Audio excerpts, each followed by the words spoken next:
Une ville du passé et de l'avenir. Avec en son cœur un musée où sont enfouis de sombres et mystérieux secrets. Bébés momifiés. Horrible massacre. Armes de guerre oubliées. Et dinosaures disparus.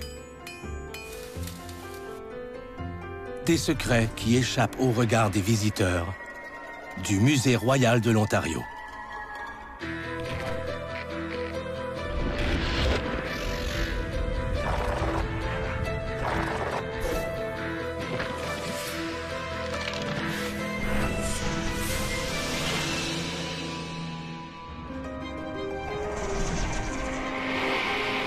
C'est un joyau architectural canadien. Un coffre au trésor national. Et un lieu empreint de mystère. Voici le Musée royal de l'Ontario à Toronto, le ROM. Pour chaque pièce exposée, des milliers d'autres sont cachées dans des salles secrètes, inaccessibles au public. La galerie consacrée à l'Égypte ancienne donne la chair de poule.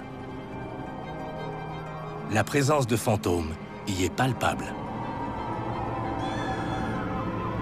Comment vivaient-ils? Comment mouraient-ils? Si seulement les momies pouvaient parler.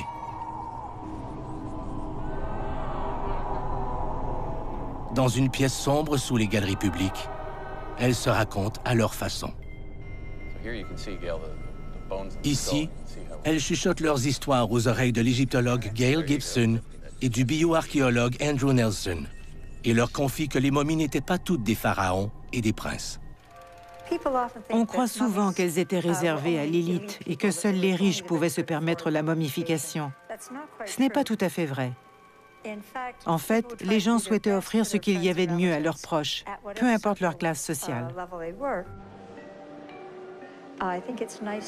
Selon moi, c'est plus intéressant de découvrir quelle vie menaient les gens comme vous et moi. Ils étaient beaucoup plus nombreux que les rois et les reines. Mais que ce soit chez l'élite ou le peuple, il y a une sorte de momie qu'on ne s'attend jamais à voir, celle de bébé. Il flotte une aura de mystère autour de ces minuscules paquets. Hélas, on ignore comment ces deux momies de bébés sont arrivées ici au musée. Quelqu'un a pu nous les offrir ou elles ont peut-être été retrouvées dans un sous-sol. Je soupçonne qu'elles faisaient partie d'un cabinet de curiosité. Dans les années 1820 à 1850, les gens les considéraient comme des souvenirs. C'était à la mode.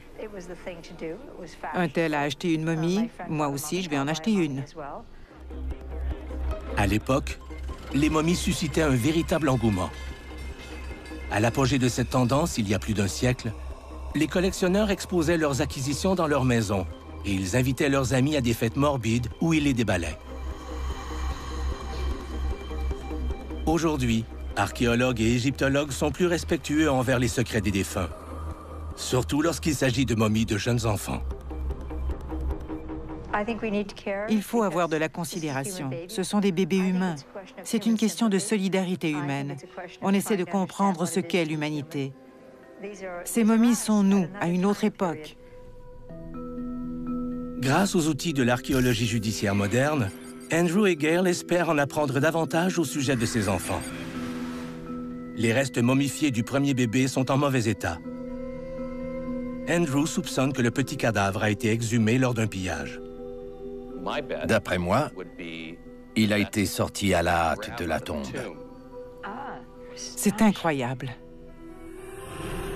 Le second bébé semble en meilleur état. La calcification des dents nous apprend qu'il avait à peu près 9 mois. Mais Andrew remarque quelque chose sur la scanographie, quelque chose qui ne devrait pas y être. Regardez ça. C'est long et rectangulaire, mais ce n'est pas un os. C'est un corps étranger qu'on lui a enfoncé dans la cavité thoracique. Il se rend jusqu'à la base du crâne. À première vue, tout porte à croire que l'enfant a péri de mort violente. Tuer les enfants non désirés était une pratique répandue dans plusieurs civilisations anciennes. Mais pas chez les Égyptiens. En Égypte ancienne, la vulnérabilité des bébés était reconnue. On tentait par tous les moyens de protéger les mères et leurs bébés. Leur monde en était un de danger. Le nôtre aussi, mais nos dangers ont pour nom microbes, virus et maladies. Pour eux, c'était le mauvais œil ou des esprits malveillants. Afin de protéger les mères et leurs enfants, les Égyptiens portaient des amulettes, des porte-bonheur qui les protégeaient des forces du mal. Ça les rassurait de déposer ces amulettes dans le berceau de leur bébé. Les mères en portaient aussi autour de leur cou. Même après la mort, les parents s'assuraient que les dieux protègent leurs enfants. Le linceul qui enveloppe le premier bébé en est la preuve. Qu'est-ce que c'est au juste? C'est très joli. Comme ses parents ne pouvaient rien s'offrir de luxueux, ce linceul relève de l'art populaire. C'est du lin très grossier. D'accord. Voici une représentation de l'enfant momifié, avec derrière lui le dieu Anubis. Ici, on voit probablement l'un de ses parents qui lui présente des offrandes, de l'eau pure et de la nourriture. On voit la déesse Isis, l'une des plus importantes de la mythologie. Elle pleure aussi la mort de ce petit bébé. C'est une belle image de l'enfant qui est désormais en sécurité dans les bras des dieux. Si les Égyptiens prenaient un tel soin à préserver les corps de leurs enfants, pourquoi a-t-on enfoncé un pieu dans le crâne de ce bébé? Andrew rejette l'hypothèse du meurtre. Selon lui, on a inséré ce pieu après la mort du bébé. Ils se sont servis de ce morceau de bois pour que la tête reste dans le même axe que le reste du corps. C'est très intéressant de voir ça. Le bois a permis de garder le corps intact pendant la momification. Voici un dernier geste d'amour de la part de ses parents, accablés de chagrin. Mais qu'est-ce qui a tué cet enfant? Peut-on percer ce mystère? Il est probablement mort d'une maladie aiguë, après avoir bu de l'eau contaminée ou mangé de la viande ou un fruit infecté par la bactérie E. coli. On donnait du lait de chèvre et du miel au bébé de plus de 6 mois. Du lait infecté pouvait causer une mort très rapide. Pauvre enfant. En conclusion, ces petites momies ont probablement été aimées tendrement. La violence ou la négligence n'ont pas causé leur décès. Elles ont trouvé la mort en buvant du lait et du miel, nourris par des parents affectueux. Dans un instant, un mystère médiéval résolu de manière éclatante.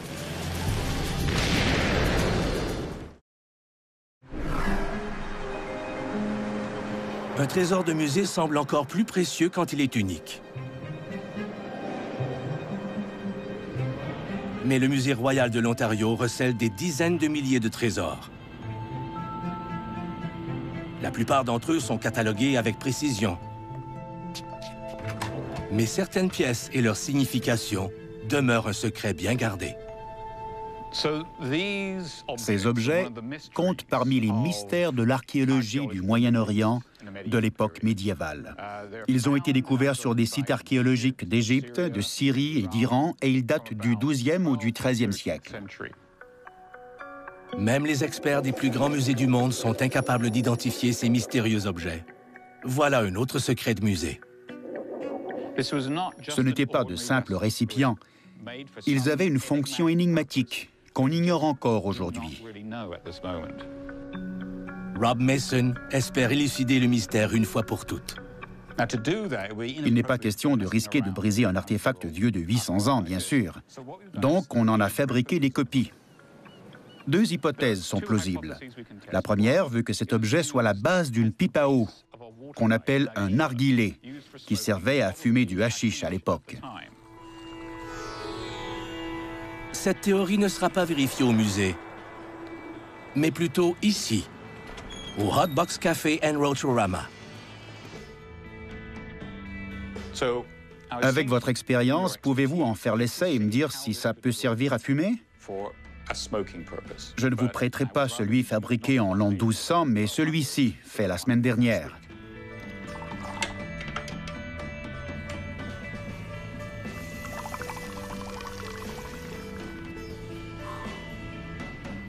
S'agit-il d'une ancienne pipe à eau? Ça semble fonctionner, mais Rob n'est pas convaincu. Je vois un gros problème. Se tient-il bien dans la main? Pas vraiment, c'est un peu lourd. C'est lourd, n'est-ce pas? Or, sur les illustrations, les récipients semblent légers. Alors pourquoi s'embarrasser de quelque chose d'aussi lourd? Il y a une seconde hypothèse plus plausible que j'aimerais vérifier. Cette expérience exige un vaste espace, parce que Rob croit que ces objets sont conçus pour exploser. Ce qui est intéressant, c'est qu'on les trouve parfois entiers, parfois morcelés. Ici, on dirait que l'impact vient de l'intérieur. Il ne fait pas de doute qu'au XIIe et XIIIe siècle, on connaissait les différents composants de la poudre noire. Rien ne nous laisse croire que ce n'était pas connu au Moyen-Orient. Plusieurs prétendent que ça ne peut pas être des bombes en raison des ornements. J'ai demandé à un expert en munitions s'il pouvait s'agir de grenades, et avant même que je lui mentionne les ornements, il m'a demandé si les objets en question avaient des rainures. Il m'a expliqué que, comme pour une grenade moderne, les rainures permettaient aux projectiles d'éclater en 1000 morceaux. Si ce mystérieux objet est bel et bien une grenade, lors de l'explosion, il devrait se morceler en fragments à peu près semblables aux originaux. Rob s'apprête à en faire exploser une copie pour ensuite mener son enquête. On va également examiner les ravages sur un melon. On a une victime. Exactement. On pourra constater l'effet de la grenade sur un passant innocent ou sur un ennemi. C'est votre distance de sécurité.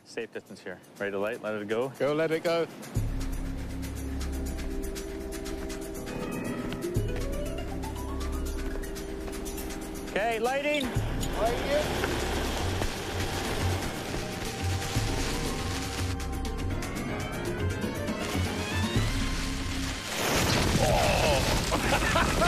Regardez-moi cette fumée. L'un des melons regrette certainement qu'on l'ait acheté. C'est certain. L'explosion était d'un orangé flamboyant. Impressionnant. Regardez-moi ce melon. Il y a de gros morceaux. Regardez, il y a de la chair de melon partout. C'est incroyable. Un éclat d'obus qui se trouvait à quelques mètres est taché de melon. C'était violent. Si c'était un être humain, il serait couvert de sang. Ouais, Et des éclats se seraient incrustés dans sa chair. ouais. De toute évidence, c'était destiné à tuer. Imaginez un bataillon d'hommes qui assiège une forteresse ou quelque chose du genre et qui reçoivent ça sur la tête. C'était certainement dévastateur. Ouais. Je dois dire que notre expérience s'avère concluante. Si l'on regarde les copies qui ont explosé, on constate que la pression est venue de l'intérieur pour s'étendre vers l'extérieur. Quand on regarde les objets originaux, comme celui-ci qui s'est morcelé, on remarque qu'il a éclaté vers l'extérieur. C'était bel et bien une bombe. Le secret est enfin révélé grâce à une spectaculaire explosion.